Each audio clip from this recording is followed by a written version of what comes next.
Hello, my name is Lisa Otis. I am a member of Wild Ones Natural Landscaping Group. We're a nonprofit in the United States, of course.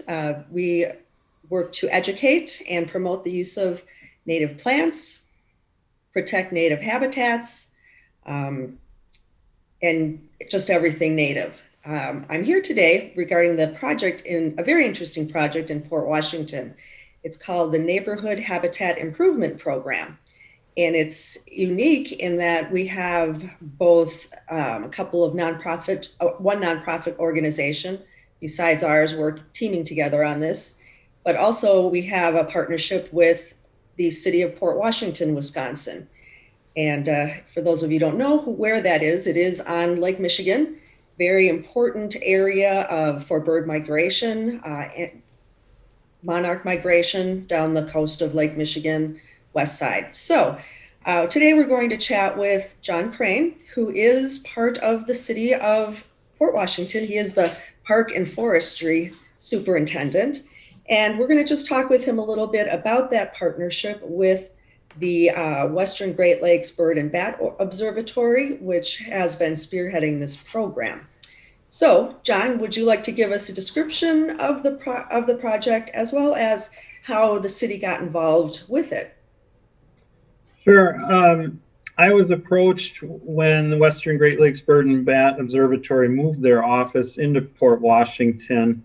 And they kind of explained to me their program of how they were trying to work with residents on what is going to be the best way to bring to attention bringing more native pollinators into the landscape. I think what we see a lot of when people come into neighborhoods is if they're not real sure on landscapes and what they want to plant, they kind of follow suit with their neighbors.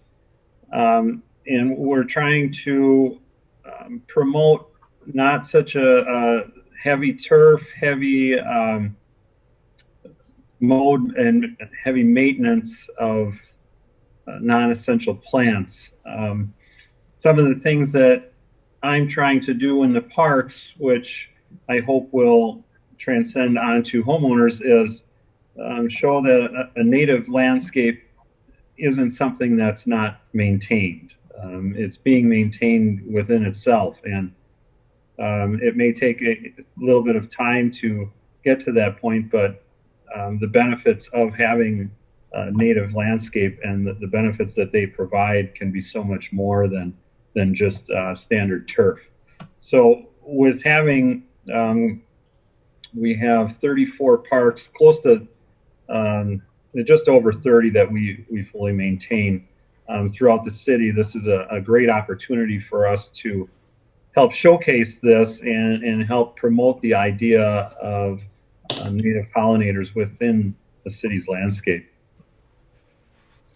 Yeah, that is such a great project, and certainly Wild Ones are. We're very excited about that, to see that cooperation for one thing, plus the initiative you took to start to plant native plants and attract those pollinators. I love that in the city. I think it's by the library. We did a segment, and there already were quite a few natives planted, along these stairs and on the side next to the sidewalk, and it was just a huge amount of activity around those plants as far as bees and butterflies, and such a great example to lead. So I know that I'm not sure what this. I know there was a grant. Was that a city grant for this project, or I wasn't real involved in the startup on the library. The library was separate. We will begin maintaining that, but I believe there was a grant that started that off. Mhm. We've been working with. We've received a couple of small grants now through American Transmission Company, and we're also working on other ones within our nature preserve to help promote this. So it is a matter of getting creative with funding. Yep. And I understand that just recently, the project began with a certain section of a neighborhood along the park. I believe that's up on the bluff in Port Washington, kind of that Mhm. area. And I just had gotten an email or announcement from Jen and Jill that actually going to look beyond that section and really spread it out to other residents to target their yards and hopefully get their interest and motivation to plant native plants and get rid of some of the grass. So that's awesome. And feel it's sure sounds like it's catching on and it's becoming popular.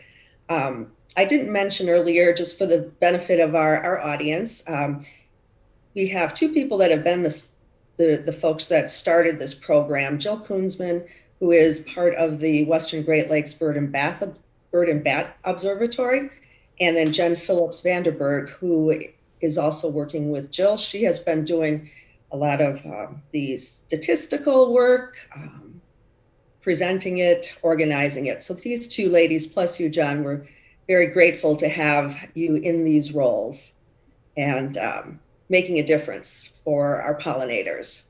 Yeah, and I can't say enough about them. Their energy for this really helps me, given support, because it sometimes can be difficult to make changes. And my role as superintendent of parks and forestry is to support the parks and forestry for not only what's right, but for people. So um, I can't just make abrupt changes without some support. But the education and the support of other groups really helps promote this and helps us succeed in what's best for not only the environment but people within the city, so they can understand. Um, Absolutely. Jennifer and I are also. I mean, she's leading this up for sure.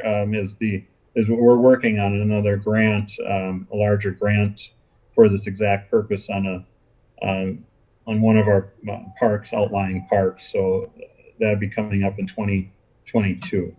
Oh, great. Good to have a long range plan, meaning the project will, still have legs and keep going. 34 parks in the city, that's impressive. I didn't realize there were that many. So, creating those islands that'll then connect into corridors, hopefully, when we have residents on board for our native pollinators, animals, birds, it just goes right uphill from there as far as the benefits. And certainly planting native plants has been proven by a gentleman, Doug Tallamy, who is a PhD entomologist, to that native plants will attract more pollinators and animals and a greater variety of them. So we sure are happy to hear about this project. And we do have a few recordings already at the front end of the project, and we plan to do a few more as we go along. So Wild Ones is certainly happy to partner with you and Jill and Jen and serve as consultants and whatever else you might need. So thank you so much, John, for taking the time today. And thank you everyone for watching. Thank you. You're welcome.